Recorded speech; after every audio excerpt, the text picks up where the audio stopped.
Namaskar, my friends, and welcome back to another wallet draining adventure. Yes, today we are taking a look at the New Age legendary heroes Destron leader Romulus, a figure that looks suspiciously like the G1 Megatron. But hey, who's keeping track, right? Right. Let's start with the box. Now, doesn't it look oddly familiar? Those blue accents and trims give off serious Studio Series 86 vibes. Coincidence? I think not. Add the words legendary heroes in a font that looks like it came straight out of the Transformers 86 movie promo. And voila! Nostalgia bait achieved. But honestly, the box looks good. The figure is clearly displayed. Well, kind of. The window is so small you would think they were rationing plastic. And of course, the back of the box has the product shot of Romulus, looking just like the G1 Megatron that we all know and have come to love, and would love it if he rules us someday. He's practically the perfect G1 Megatron for most fans, and nearly perfect for some picky ones. We'll get into that a little bit later. But this figure looks absolutely fantastic, minus the yellow patch. Yes, somebody at New Age decided the yellow patch on his gut wasn't worth the effort. Aside from that, he looked like he stepped straight out of the cartoon onto your shelf, and wow, the details on point. Gunmetal grey legs, chef's kiss. That face sculpt, absolute fire. So good, it could probably lead the Decepticons on its own. And while I'd personally prefer a metallic paint job, New Age has that covered too for an extra cost. Naturally, there is another version of him resembling the original toy with the metal paint and finish. Yes, you can get that because capitalism strikes again, my friends. Accessories, you ask? Oh, he's packed. An Energon sword in transparent plastic. A purple transparent mace with a chain, because apparently Megatron moonlights as a medieval knight. A mace with a chain. Because nothing says villain like a weapon from the medieval times. And of course, the piece de resistance, his Optimus Prime killing gun, which again is also, made out of the same transparent purple plastic. The sword fits snugly, no complaints there. The mace, on the other hand, requires some elbow grease. More like a hand slot grease, if you know what I mean. The chain doesn't fully go into the slot, but hey, who needs a perfect fit when you can just jam it in there and call it a day, huh? Faceplates, they are awesome and super easy to swap. Push and remove the faceplate from the slot in the front of his head. Insert the new faceplate and insert the peg inside the slot in the head.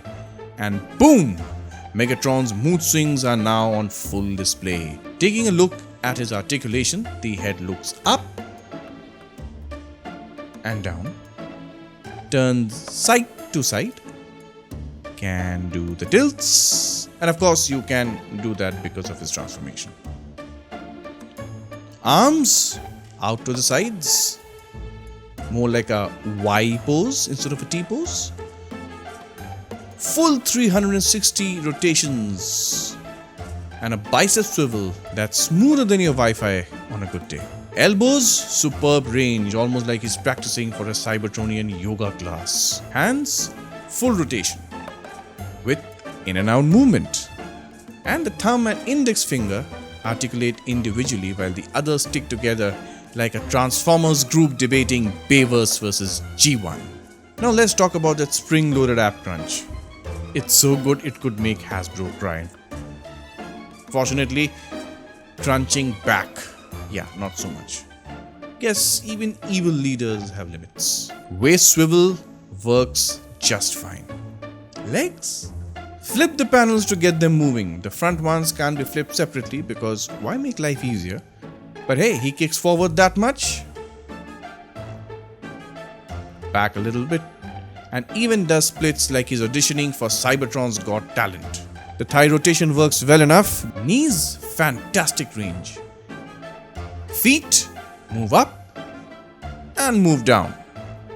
And pivot better than most relationships. All in all, the articulation works really well and helps contribute so much more to the figure. You'll have a blast posing him around, as you can see on your screens. Now the big event, transformation. So without wasting any more time, let's get to it.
finally, we have a Megatron who transforms into a proper gun. A Walther P-38 to be precise. The engineering here is so good, it feels like wizardry. The robot mode vanishes in gun mode and vice versa, leaving you with something that's solid, satisfying and totally worth every penny you cried over. It's not flimsy, and the plastic quality on this figure is fantastic. Hasbro, you should take notes. The parts come together perfectly while the paint is minimal. The look alone will make you forgive everything. Although I have big hands, but for the average hand and the small hand, this really looks very good. And it's got a little bit of weight to it as well. So, yeah. And yeah, it does feel very good holding it. The gun. Yes, don't let your imagination run wild. Now let's move on to comparisons with YOLO Park Megatron and 30MDLX Megatron. With YOLO Park Optimus Prime and the MDLX Optimus Prime. With Barbie ROTB Rise of the Beasts Optimus Prime and of course the Studio Series ROTB-B. Here he is with Kingdom Galvatron and SS86 Sweep. As you can see, they all scale very nicely together. With Legacy Tarn and Seed Soundwave again, the scaling is perfect. With the 86 movie Ironhide and the Sea Starscream, again the scaling is fantastic. But here's the kicker, when compared to the 86 Optimus Prime, which I don't have yet because I did not have enough money to get it the first time or the second time or the third time or the fourth time, but fifth time's the charm in my case. He's a little short. New Age advertised him as a great match, but let's say he's more of a little brother than an equal rival. And I'll show you that comparison when I get the 86 Prime in a few days time. So yeah, hold on to your hats or whatever you want to hold on to. So my final thoughts, as a standalone piece, Romulus aka G1 Megatron is phenomenal. If you're into posing, collecting or just staring at him while contemplating your life choices, he's worth it. Sure, Hasbro will release their own perfect Megatron this year or someday, but will it beat this? Unlikely. And I personally feel if you are a massive Transformers fan and if your budget allows you, yes, you have to take care of your wallets, then you should get this piece. Enough said. I have nothing more to add. If you enjoyed this review, do drop a like, comment, share and subscribe. Follow us on Instagram at Get.Set.Nerd. We have a lot more reviews coming your way, so stay tuned. Till then, stay awesome. And always remember, till all are one. Now, transform and roll out. Or Decepticons, kill Optimus Prime.